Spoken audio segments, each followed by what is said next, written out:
जन हुंकार किस एपिसोड में आप सभी का बहुत बहुत स्वागत है। मैं हूं महेश बहुगुणा, आप देख रहे जन हुंकार एपिसोड। आज के जन हुंकार एपिसोड में आपको देंगे जानकारी।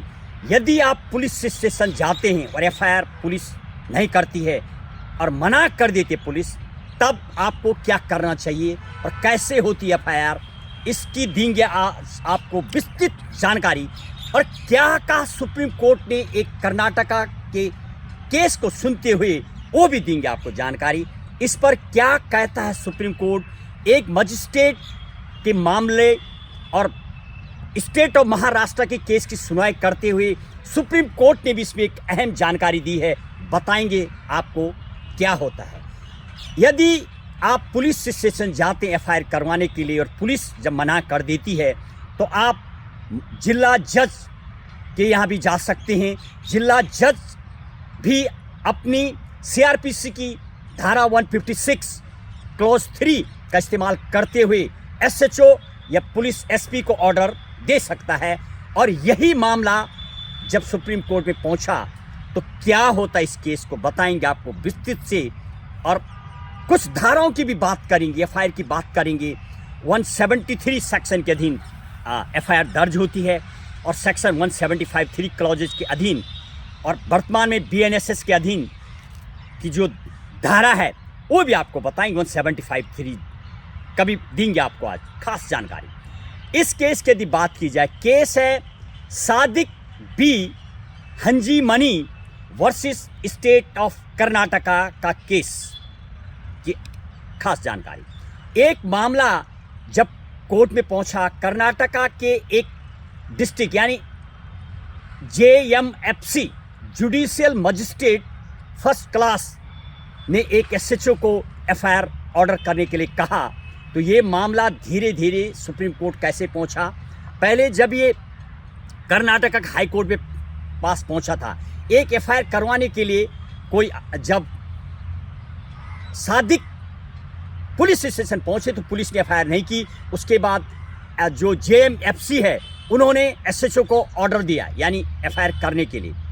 और सेक्शन 156 क्लॉजेज 3 सीआरपीसी में जेएमएफसी को पावर होती है, वो किसी भी पुलिस को एफआईआर के लिए कह सकते हैं, और यही सुप्रीम कोर्ट ने समझा है।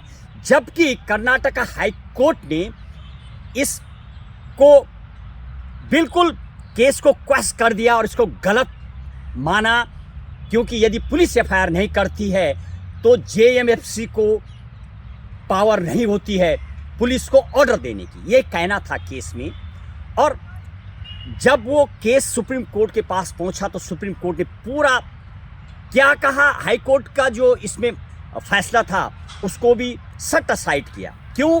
सुप्रीम कोर्ट ने कहा कि सेक्शन के अधीन यानी जेएमएफसी को पूरी पावर होती है जिसमें वो एफआईआर के लिए कह सकते हैं, जबकि मजिस्ट्रेट को सिर्फ इतना देखना होता है कि यदि अपराध बहुत संज्ञान कॉग्निजेंस अपराध बहुत ज़्यादा है और उसमें कुछ अपराध नज़र आता है, तो उस केस में यानी जो सेक्शन 156 क्लॉज 3 सीआरपीसी की धारा है उसके अधीन जेएमएफसी ने बिल्कुल ठीक ऑर्डर दिया और एफआईआर दर्ज कराई। जबकि कर्नाटका हाई कोर्ट ने उस ऑर्डर में कहा था और उसको बिल्कुल कैंसिल कर दिया था।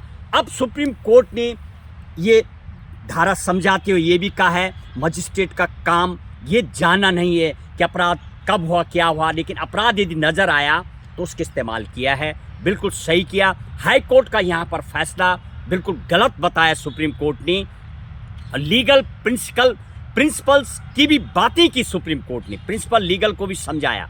और क्या वास्तविकी इस तरीके से जो मामले होते हैं, जब कभी कभी सुप्रीम कोर्ट हाई कोर्ट के और जिला मजिस्ट्रेट के या जिला जज के द्वारा जो ऑर्डर दिया जाता है डिस्ट्रिक्ट कोर्ट का, क्या उस पर जब पूरी इंटरप्रिटेशन करता है तो क्या कहेंगे आप? वास्तविक ही एक एक चीज़ को इस केस में समझाया कोर्ट ने। सेक्शन 173 जो एफआईआर दर्ज होती है वो 173 में होती है, और सेक्शन 175 क्लोज 3 BNSS 2023 की जो अभी बनी हुई है, उसमें FIR डायरेक्शन बाय मजिस्ट्रेट्स, यानी मजिस्ट्रेट के द्वारा डायरेक्ट ऑर्डर दिया जाता है पुलिस को FIR करने के लिए। और सेक्शन 223 BNSS में magistrate's power to postpone process, यानी कैंसिल भी कर सकता है सेक्शन जो ट्रायल कोर्ट है। और सेक्शन 225 BNSS 2023 की, यानी further inquiry if necessary, magistrate को पावर होती है सेक्शन 225 BNSS की धारा के अधीन आगे की इंक्वायरी के लिए पुलिस को बोलना, और ये पुलिस का काम होता है। सुप्रीम कोर्ट ने भी समझा इस केस में, गलत है ये सही है, क्या हुआ ये पुलिस का काम है, न कि JMFC का है। JMFC ने बिल्कुल ठीक किया, FIR को सही माना और दोबारा FIR रिस्टोर कर दी गई है सुप्रीम कोर्ट के कहने पे, और इंक्वायरी आगे चालू कर दी गई है। और तमाम कोर्टों को ये भी निर्देशित किया गया है कि ऐसा जो JMFC है, मजिस्ट्रेट के पास से पूरी पावर होती है, किसी भी मामले को संज्ञान लेने के लिए FIR के लिए पुलिस को कह सकती है। और हाई कोर्ट के इस फैसले को सेट असाइड कर दिया गया। बस आज के जनहुंकार एपिसोड में आप ये बताएं, क्या मामला सही है या गलत? क्या पुलिस को पहले FIR कर देनी चाहिए थी? और इतना केस हाई कोर्ट का जब फैसला आया, उसके बाद सुप्रीम कोर्ट को पूरी डायरेक्शन और धाराएं समझानी पड़ती हैं।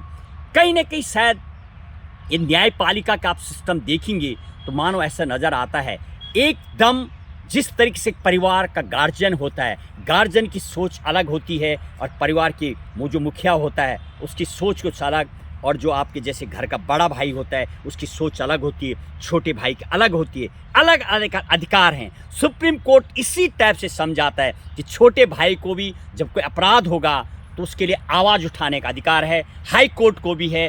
अलग अलग समझाई सुप्रीम कोर्ट ने धाराएं, और शायद सुपरमैसी को दिखाता है विधि से चलने वाला भारत देश, जहां पर शायद संविधान की सुपरमैसी है, और बिल्कुल संविधान के अधीन ही सुप्रीम कोर्ट काम करता है।